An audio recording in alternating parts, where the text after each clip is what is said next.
On today's episode, we learn that thinking for yourself makes you intolerant. Examine why a company can afford to pay an anti-union firm lots of money while also not increasing employee wages. Learn that everyone is an artist, that is, until rent is due. And finally, take a look at two terrible takes on Queen Elizabeth's death. This is Cringe Posts. Hey friends, welcome to this episode of the Cringe Post podcast. This is the podcast where we gather the cringiest political and cultural takes that we find in our feeds each week. We go through where they went wrong, where they could go right, and try to have a little bit of fun along the way. My name is Britt, and I'm here with my co-host Donnie. And before we get started, make sure to like, share, subscribe, all that stuff. It really helps us out and helps us grow.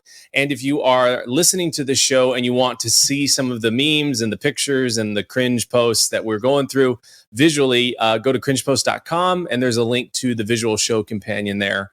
Now, before we get started going through other people's takes, we like to look at our own takes, because the whole message of this podcast is that people can get better, and we are no exception to that. And so today, we're going to take a look at a past cringe post or cringe tweet by Donnie. And he's going to give a little bit more backstory. Do you want to give it before or after I read it? I'll give it after, because it's kind of a story that this made me trigger, which is what we'll go into. So. Okay, so in 2011, November 1st, Donnie posted, went to a Hillsdale College event tonight, and along with, can I read his name? Yeah, sure. And along with Alec Moore, got slaughtered by Dr. Arns in front of 500 plus people.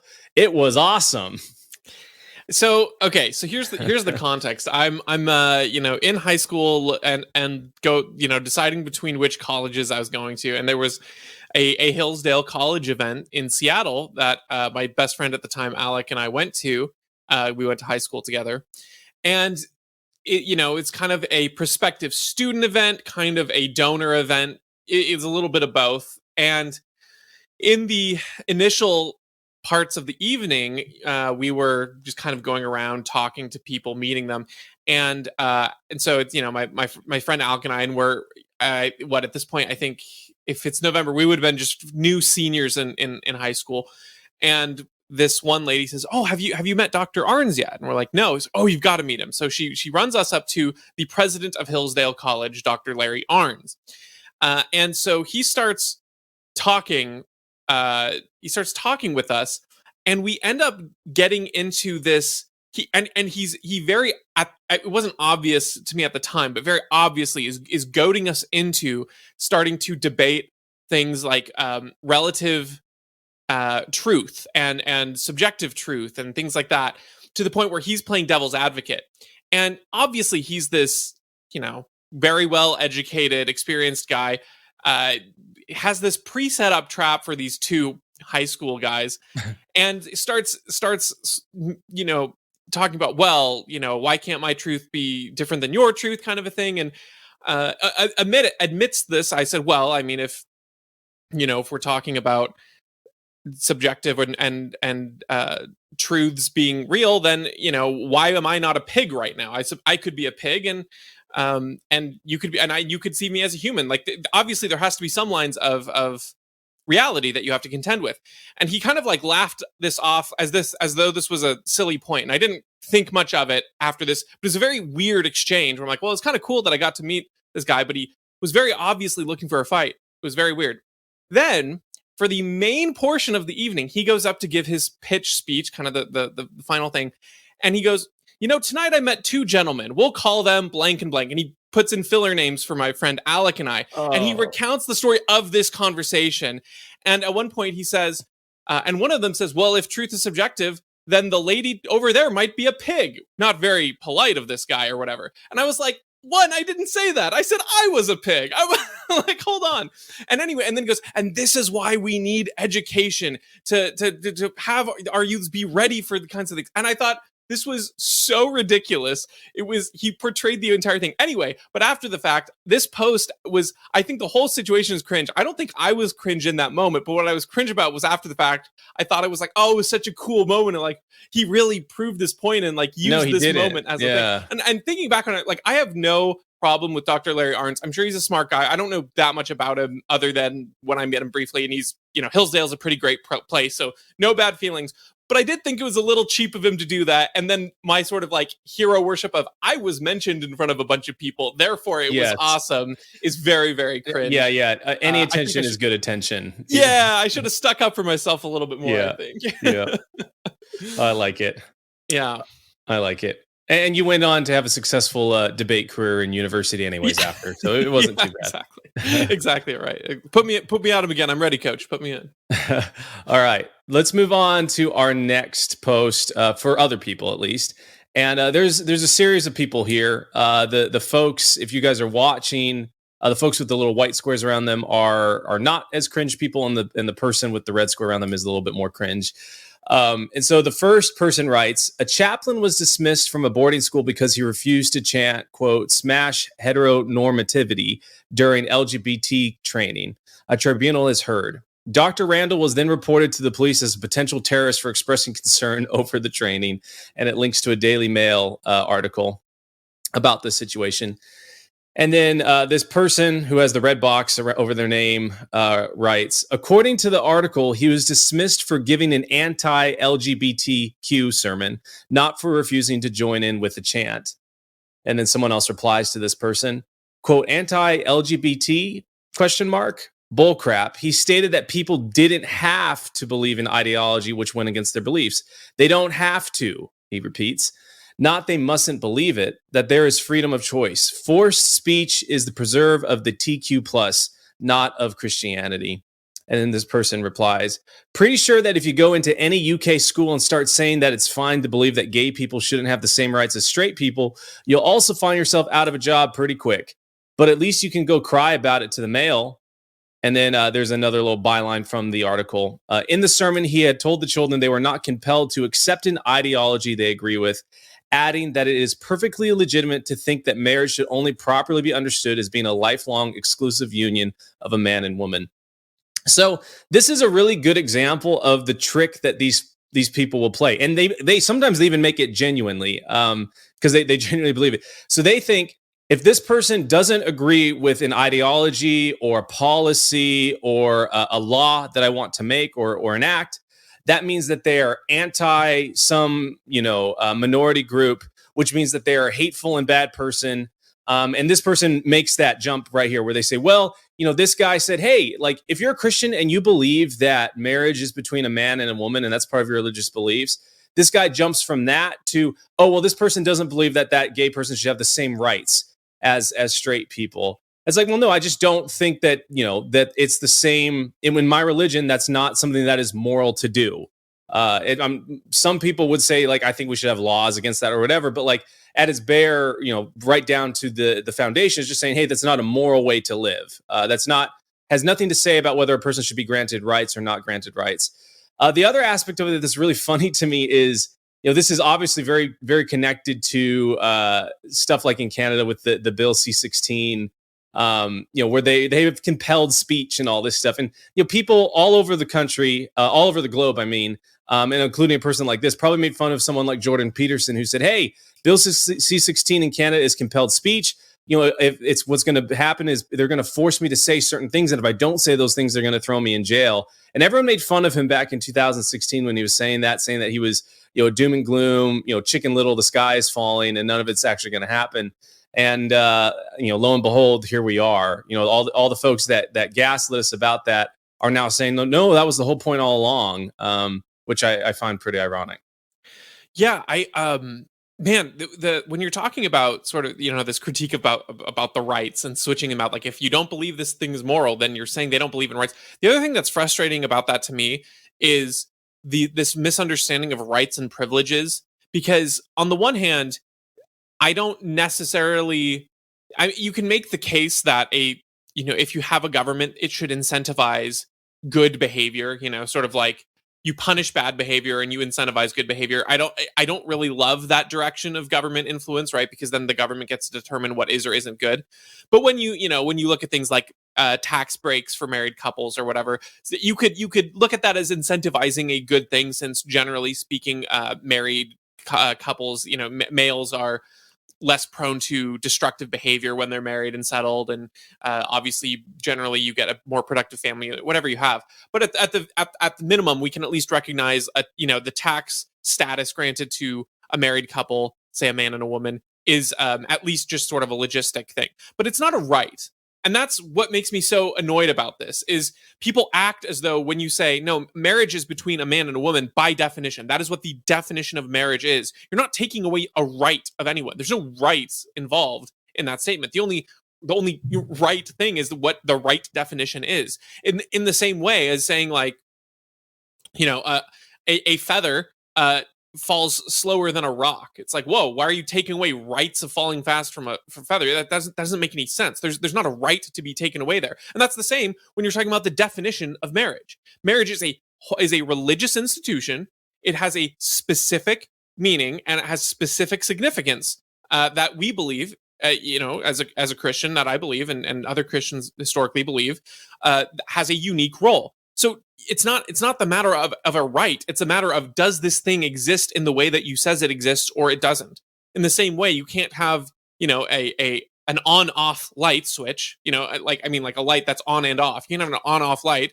You can't have what we would say is homosexual marriage. That's a contradiction in terms. And if you want to talk about affording equal privileges, whether that's, tax benefits or legal quote unquote rights, whatever, that's not what this professor or this chaplain is speaking to. It's not what the vast majority of people who are criticizing or saying like, hey, you don't, your religious beliefs don't have to come to the altar of the secular beliefs here. You can still be devout and believe what the Bible teaches on this.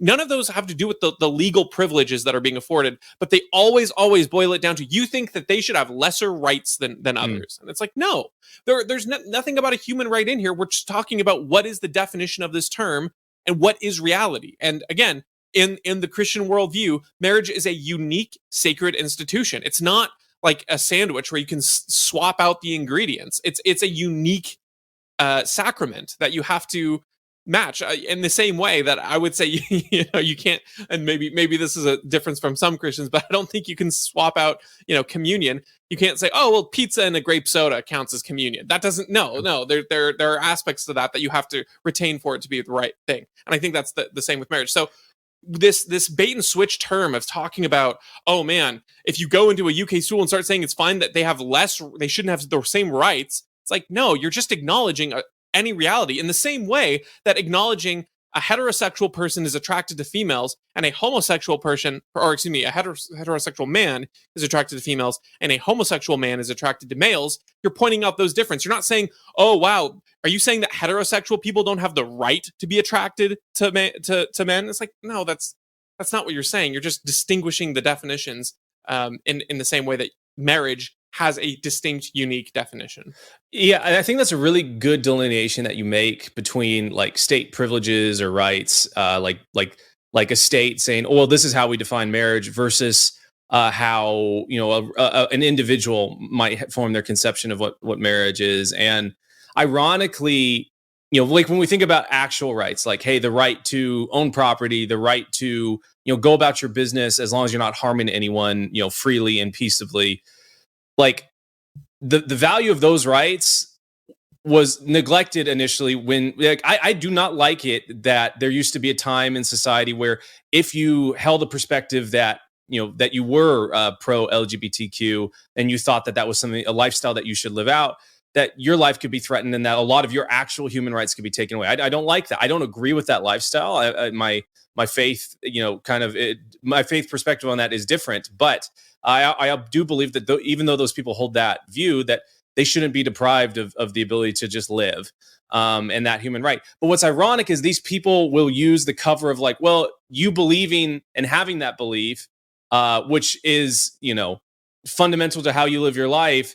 Like, I'm going to take away your actual rights because you have that belief. And it's almost like it's been flipped, right? The script of like, it used to be, the fundamentalist or whatever, we're like, hey, we're going to go hang this person because they did this or did that. Now it's like, well, if they hold this view, this view that can't be tolerated, we're going to take away their jobs, like this chaplain had his job, or get thrown in prison or in a cage. And so it's just two sides of the same coin, right? It's intolerance of actual like free thought, which is the only type of diversity that matters, and is the only type of diversity that should be protected. Is a person's ability to think for themselves, falling short of actually creating and doing harm to another person.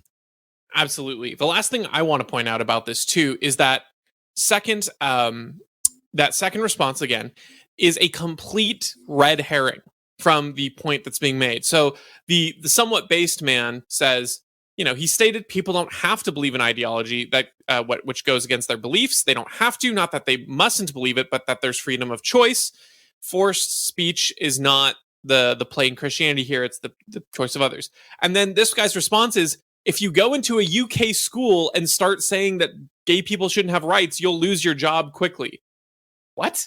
What does that have to do with anything of the subject matter that he's replying to? Again, it's another cheap tactic to distract you from the point that this person's making, which is this person saying more speech and more beliefs are acceptable and be more tolerant. And this guy's saying, well, guess what? If you went and said your position, again, and they even straw man within the red herring where they talk about lesser rights, but ignoring that, if you say your position in a UK school, you'll lose your job.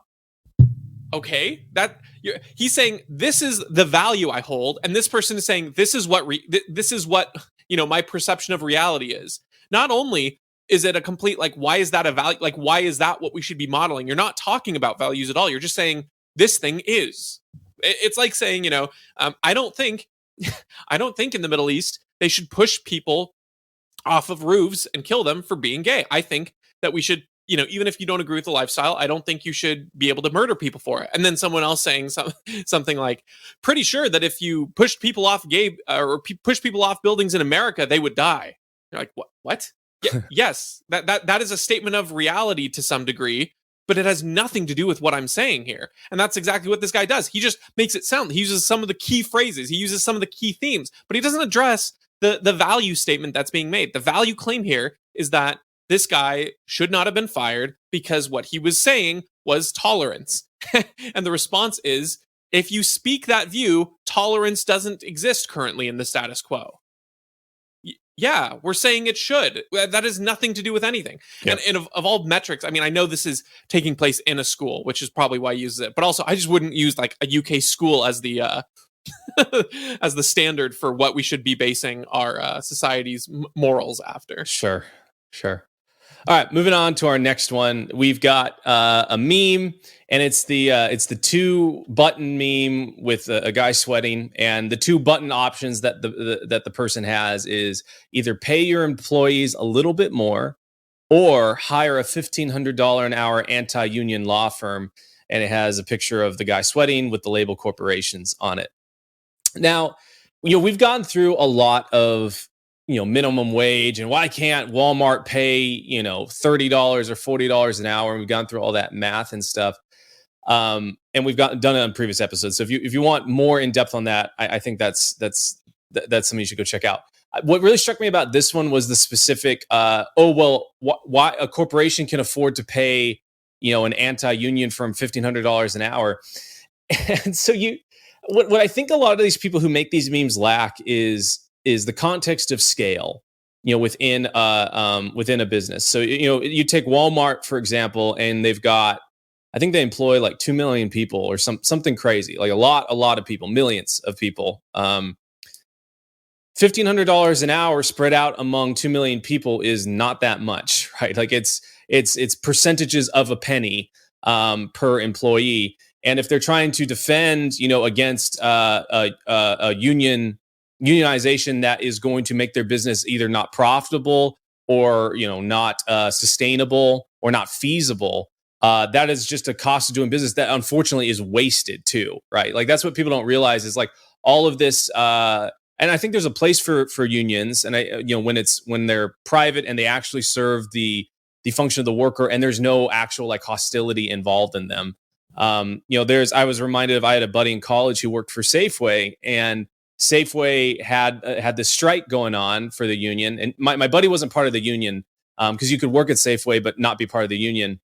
But basically, the union said, "Hey, if you cross the line and you go work at Safeway, during our strike, even though you're not part of our union, we're going to find you and we're going to, thrash your car, we're going to hurt you or whatever. And so that's mob violence, right? So not a big fan of that. I am fine with collective bargaining when it doesn't have that.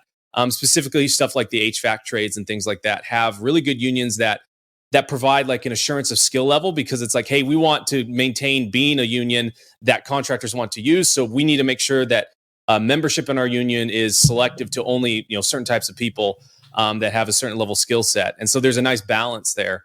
But that all that to decide the fact, it's like you're having a corporation that realizes, hey, for us to be feasible, we have to roll that $1,500 an hour cost into our operating budget each year to make sure that employees are not going to create a situation in which they're not able to be maintained and hired, and our business goes under. So yeah, $1,500 an hour is pennies to a business when it comes to protecting their feasibility and sustainability over the long term. These people don't have the concept of scale of like these are budgets of billions of dollars, and billions of dollars when it's spread out over 2 million employees is affected just by pennies and cents and half a cent an hour raise or anything like that. That's how budget stores like Walmart are able to actually provide really, really awesome products to you at such a low price. If you want to see why there's this very strong anti-union sentiment, I mean, it's not just because corporations are all evil. Now, I don't doubt that there are some corporations who would hire these people because they don't want to make good, they don't want to have to settle with their demands. However, the problem is you look at the real world cases of union behavior, and you recognize that it's actually a very reasonable position to not want unions to start forming, because what happens in many cases is they start getting state mandated unions, and you have to get, especially they're moving in Washington state, they're trying to move a lot of licensed type jobs into requiring you to join the state union in order to qualify for the proper license to be legally allowed to work in your field. A great example, of course, is you're not legally, I don't think it's legally mandated to, because of the Janus decision, which makes it so that you technically can opt out of your union. However, but the public school teachers union in Washington state, for instance, is absolutely incredibly powerful. It's absolutely incredibly demanding. And after 2 years of Seattle school lockdowns and remote teaching and all that kind of stuff where students were hurt, Seattle public school teachers are now striking again. And it's like they don't care about the students, they don't care about the individual thing. So it's like all you have to do is look at where the unions are the most powerful, and then a company, of course, is going to say, well, absolutely, I want to nip this in the bud. If we had a much healthier union culture, I don't think you would have this vehement anti-union reaction from big businesses, and the ones who were vehemently anti-union probably would lose a lot of respect. You'd probably have a lot of powerful union voluntary joining to fight against a corporation that doesn't want to have union representation. When unions are voluntary, they operate way better because they have to work to service the needs of their union members. They can make deals for the workers that are a part of the union, and so if you don't want to pay those fees, if those trade-offs, if you want to work individually and you want to negotiate on your own, that's great. But the mandatory unions start taking over, and that's what I think a lot of corporations are scared of, is once a union becomes so powerful that they co-opt basically any worker that joins into a mandatory membership, then the power balance starts to shift, and a business cannot feasibly operate well when you have this constant force that's not looking for the best for the business. It's also not looking for the best of the consumer experience out of it either, as you can see with the Seattle public school teachers. Yeah, and what people don't realize, because they'll say things about unions like, well, how are you going to protect workers from predatory management and all this stuff? It's like, well, the way you protect workers is already built into a free market, right? In the fact of wages and benefits and all those different types of things and working conditions. Eventually, there's a reason why there's a department called human resources, because humans are a resource. They are very valuable assets. It takes a long time to get a person on board, to train them, to make them actually generating more money than what you're paying them for.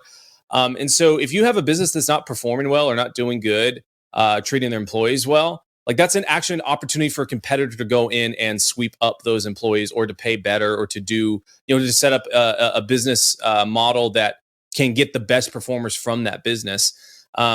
These people that work at low paying jobs or other places, the reason, and I'm not trying to sound callous or anything, but the reason they work there and not someplace better is not because they just are too stupid to go work someplace different and don't. And even though there's better places, other places they can work, it's because that is the best option available to them.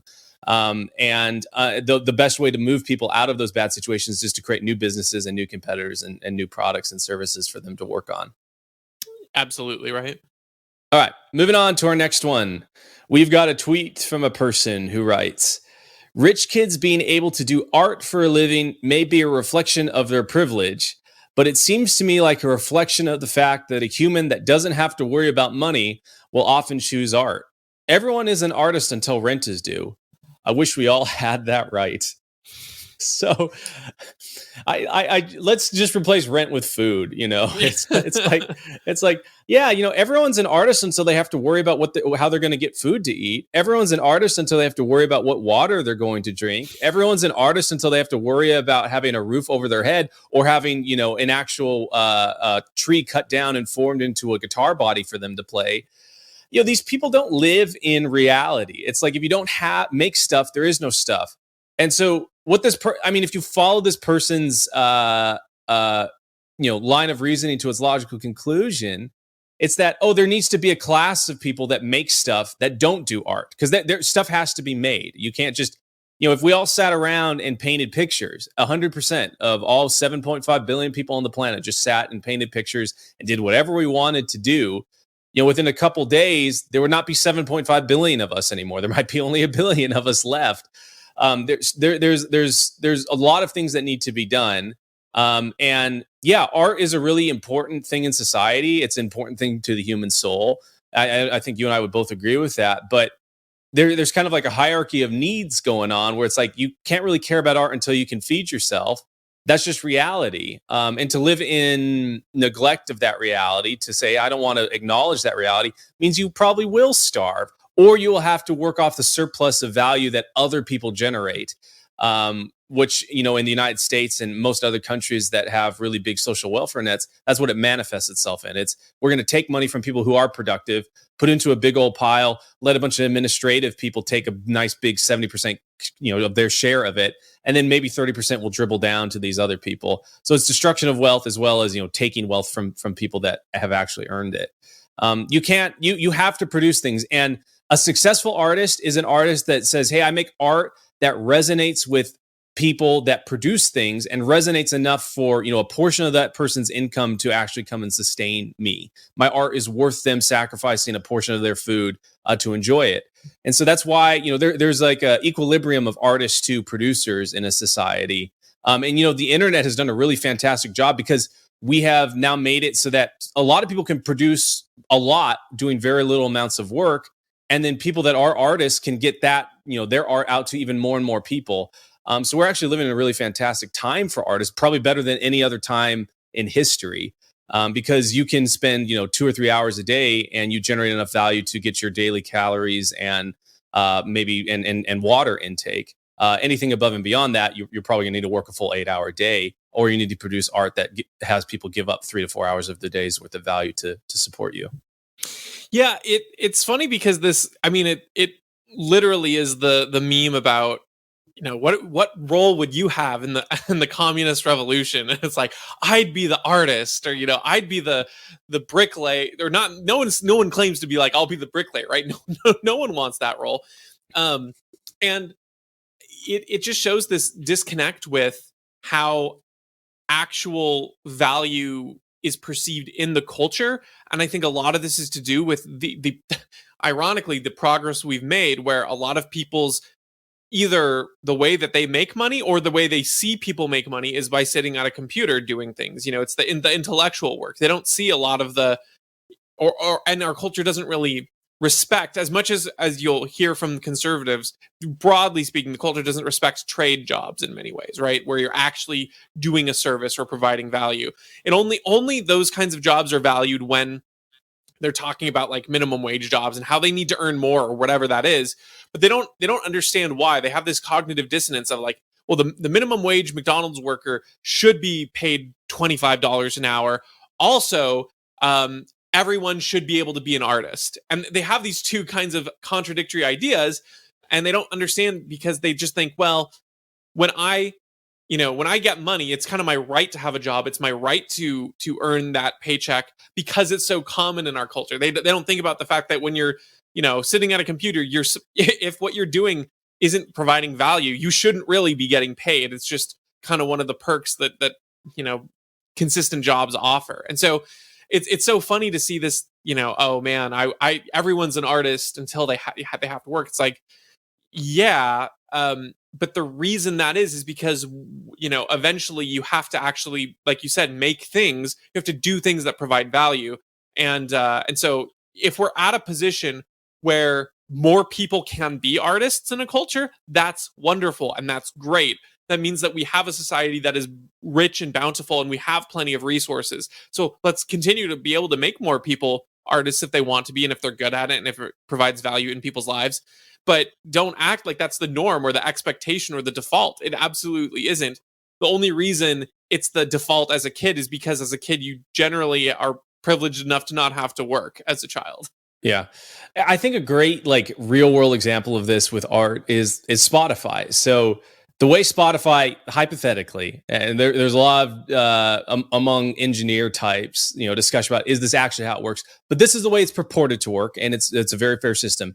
Is that Spotify has whatever it is, 50 million monthly users. They all pay $10 a month into a whole big pot of money, and Spotify says, hey, we're going to distribute this money to our artists that are on the platform in accordance to how many streams that they get. So if there were 5 trillion streams in a month, if you had 10% of those streams as an artist, so you generate 500 billion streams or whatever, you get 10% of the pot.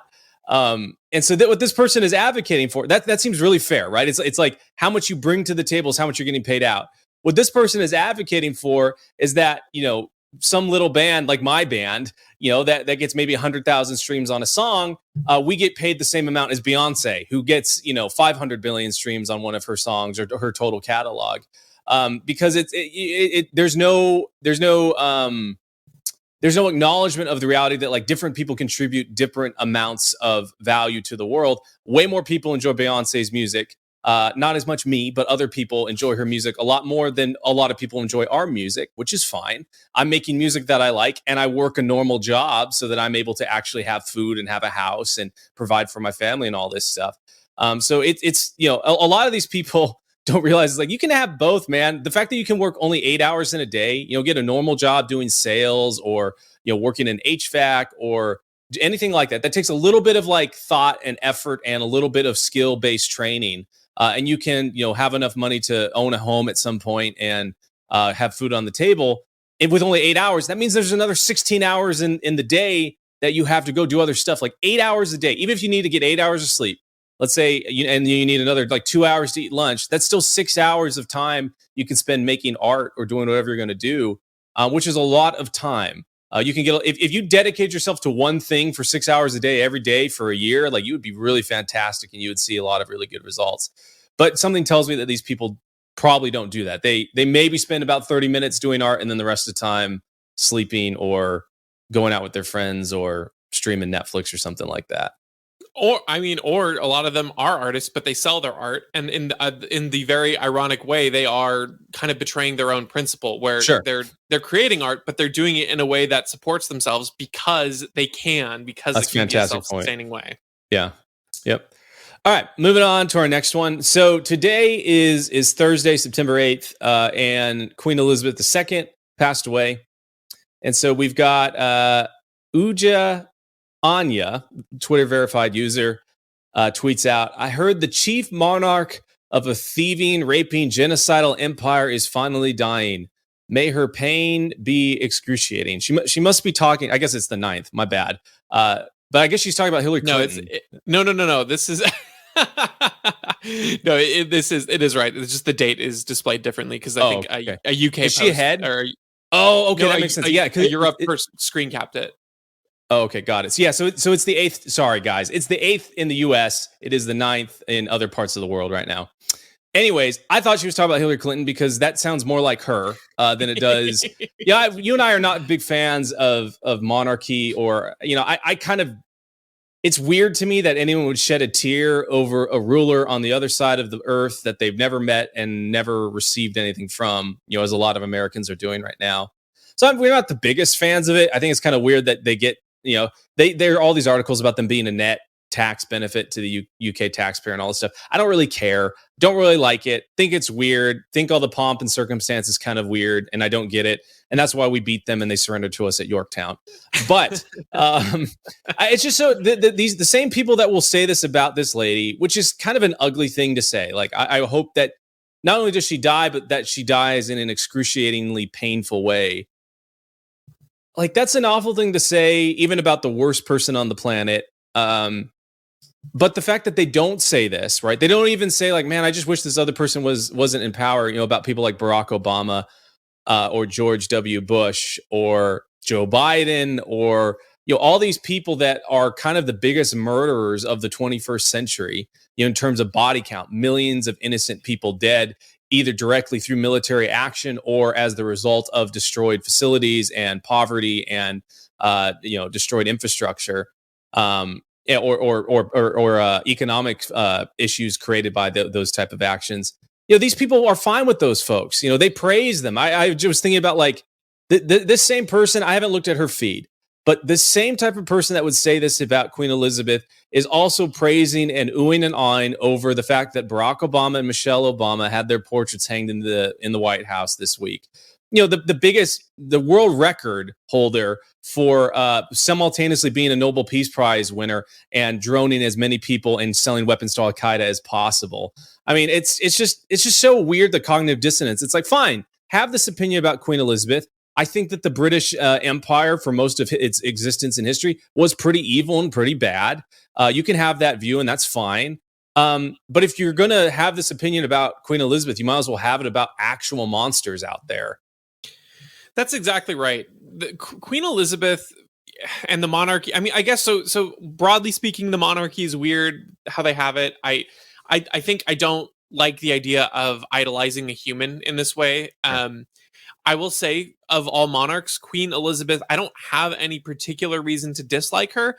I'm fond of her in the sense that she always seemed to be pretty upfront about her faith, which was good. And as a Christian, I appreciate that. So it's like, if you're going to revere someone, at least you're not revering someone who is so full of their own accomplishment and selves, like basically every president has been in our lifetimes. She also doesn't have to appeal for votes or anything like that, so it's a little bit less like phony when she talks about things like her faith and stuff like that. Maybe it is, maybe it isn't. Who knows? Neither here nor there. But like you point out at the end here, she's not the one that's dictating any sort of policy in the UK. So you're listing these things like, oh, the monarch of a thieving, raping, genocidal empire. Did she do any of that? Did she have anything to do with the historic UK? No, of course not.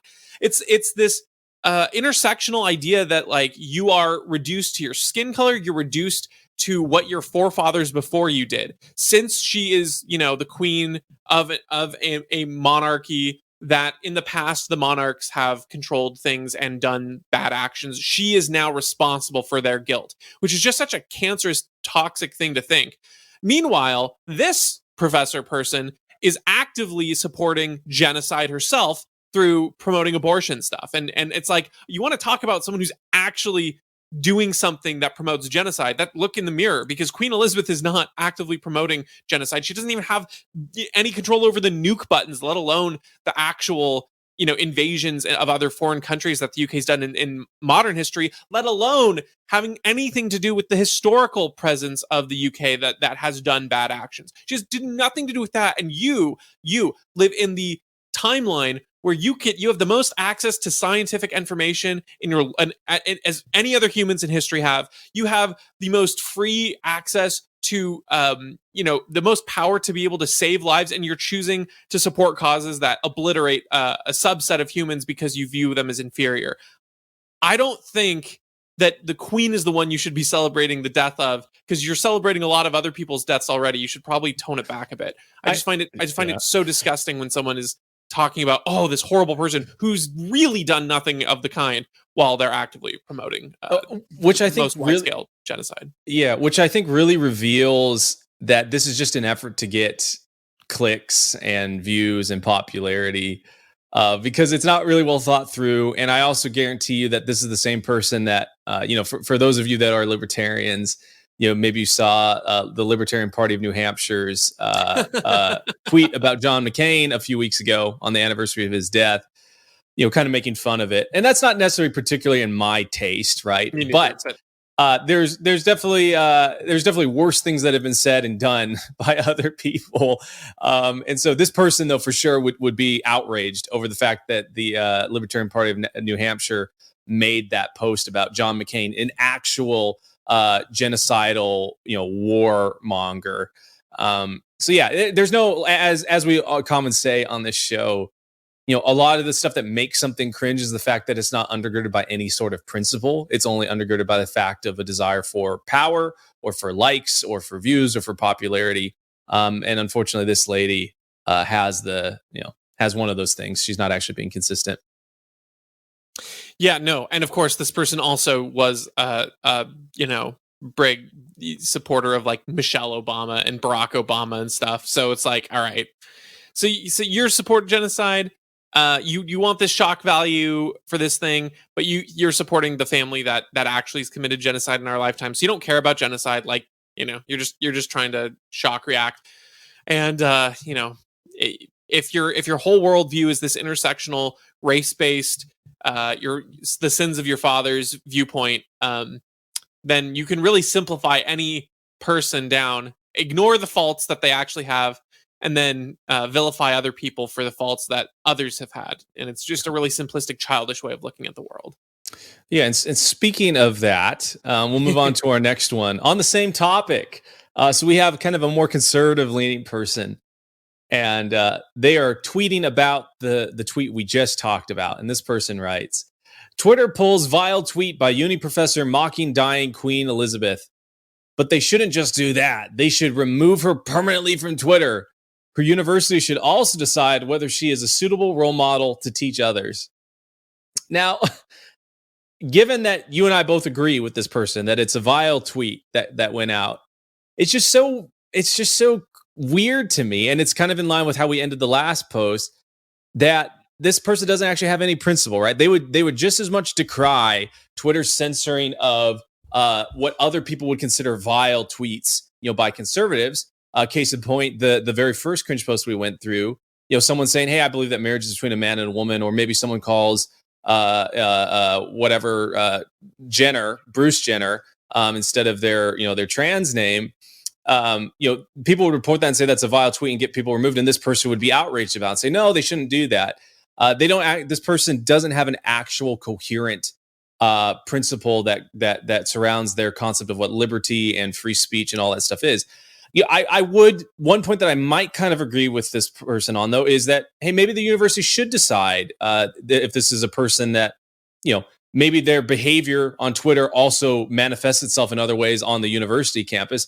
I'm okay with, awful, ugly people if they manifest that in their jobs and in their ways that they actually teach people being removed. But outside of that, this just looks like the conservative version of cancel culture. And it doesn't actually get to the root of the problem, because it's basically just says, hey, whoever has the reins of power is the person that should decide who gets or does not get to speak. And that's exactly it, right? Because the entire cry during the, I think, correct condemnation of the very one-sided banning of conservative voices, that they've always said Twitter should be a free speech platform. That was always the response is and that's what I genuinely believe Twitter should be. Do I think that it should be enforced by law? No, I'm just saying what I view the value of Twitter being is a free speech platform. I don't want every platform to be a free speech platform. Like if I have a Discord server, if you're not familiar, it's like a messaging platform. If any of you listening don't know what Discord is, but it's like if I control my own community and network there, I don't necessarily want that to be a free speech platform in the sense that I should be able to kick people if they violate what I want, but I don't want the company like Twitter, or I don't even want a company like Discord necessarily, um, telling people what they can and can't post online, if you want to promote this free speech platform. And so that's always been the rallying cry of these people, is like, oh, Twitter is the public street. It's the common domain. Everyone should be able to speak. And then the moment that there's something that offends them, they're like, nope, ban them. Should be off the platform. And it's like, look, be consistent. If you think that Twitter should have a policy of curating who should be on or off it, then have that policy and say, no, we shouldn't ban, I don't know, Donald Trump because his tweets didn't meet the reasonable criteria that I support in X, Y, and Z. But that's not what they've said. They've always been saying, no, Twitter needs to be legally enforced to protect people on it. They need to be the free speech platform. And then again, when it comes into their court, they say just ban them. No. Either think this tweet violates my guidelines here that I think Twitter should have, and these are the guidelines I would recommend Twitter take place, or be consistent and say Twitter shouldn't be banning people and removing their accounts for heinous tweets. I don't think that's crossed the line. Frankly, I think as a free speech platform, Twitter probably should have very few guideline principles, like maybe you could argue credible death threats, maybe like ones that have actual sway, because the problem is if you start doing all death threats, I don't know, you're going to get a million randos that I don't know. I just don't think that's very enforceable in a realistic sense. But you maybe like pornography and like violent content of like actual, pictures or videos of murder type stuff. You keep it very broad. You keep it very simple. And those are the kinds of principles that generally you should enforce. But a lot of these people, they just want to retaliate against someone saying something ugly or awful that they don't like. And they're perfectly fine when someone on their side says the same thing. They just want to enforce it on their own team. Yeah, and this is where the you kind of get these conservatives that get caught in a dilemma because they believe in the system that we have. They just don't believe, they don't think that the right people are in charge or on the reins of power. And so you get these conservatives that are like, oh, well, we need to play by the rules. Or they say things like, oh, well, obviously not playing by the rules works. And so we actually need to violate the rules in the same way the left violates the rules. And you and I would hold the position. It's like, well, like you have this piece of paper, the Constitution, which is supposed to be the rule set. And look how it's working. It either was disingenuously made or it was powerless to prevent what has happened today. Maybe we should get rid of all of it entirely and just go back to like a basic rule, the non-aggression principle. That you should not aggress upon another person, and that's when that's happening to you, that's when you are allowed to actually use force. I think there's a fundamental, foundational issue with the way we think about how we're supposed to interact with each other. But these conservatives, like they close because they know that there's something wrong. They can feel that there is something's not right with the system. Free speech is being censored in such a way. And we need to figure out how to fix this. But it's like, no, like the problem is the fact that anyone who gets in power has the ability to make these things, crack down on people. Maybe we should take away that power in the first place and just let people make the decisions on their own, and let platforms, decide what kind of content they want. Notwithstanding influence from the government, because a lot of libertarians will say, well, it's my private company, so Twitter can do what it wants. But it's like, okay, well, look at Alex Berenson. Like, Alex Berenson has now been leaking and showing documents that the White House and the Democratic Party were putting pressure on them to censor specific people that didn't agree with their narrative. So to me, I think Twitter and Facebook and all these companies in a vacuum, in a government vacuum, without a government applying pressure, would operate in such a way that makes the most profit for them. And so that means has the most users, which probably means having the most amount of free speech and letting the most amount of types of voices be on their platform. It's only when you start having the threat of government force and the ability for them to snap their fingers and shut you down that you have this weird externality that creates perverse incentives and outcomes like this. So to this Twitter user, I'd say, hey, the problem is not that this person should be censored. It's the fact that there's government pressure to censor in the first place, and doing more of it is not going to actually help you in the long run. Yeah. The government pressure, whether it's explicit through laws or not, just makes these platforms worse products. I mean, I think about the fact that you had these congressional hearings where Mark Zuckerberg was dragged before these old senators who had no idea what they're talking about, who were pulling the most backwards photos and talking about things that didn't exist. Like, why can't my grandson's page get more clicks? And it was like on a different website even, and it was just the most out of touch hearings. But there was enough threat that Facebook entirely changed the way that they allowed advertisements to go, to the point where it made it a worse product. You couldn't target people nearly as effectively if they deemed anything political. And then, of course, the COVID nonsense happened. And then anything that contradicted the narrative got killed, and it got flagged. And so these and all of these claims proved out to be more accurate than the official CDC. Well, not all, but many of these claims proved to be more accurate than the official CDC guidelines that kept changing and adapting. So thinking you have a monopoly on the truth, even if you're a private company, is silly, and it's very silly when you're a government. But of course, these private companies feel the pressure to bow down to the monopoly of truth from the government when there are these implicit threats of force, and sometimes explicit, although hidden and subtle. Yes, yeah, totally agree. Any more on this one? Nope, I think we're good. Awesome. Thanks, folks, for hanging out with us for this show, and we will catch you on the next one.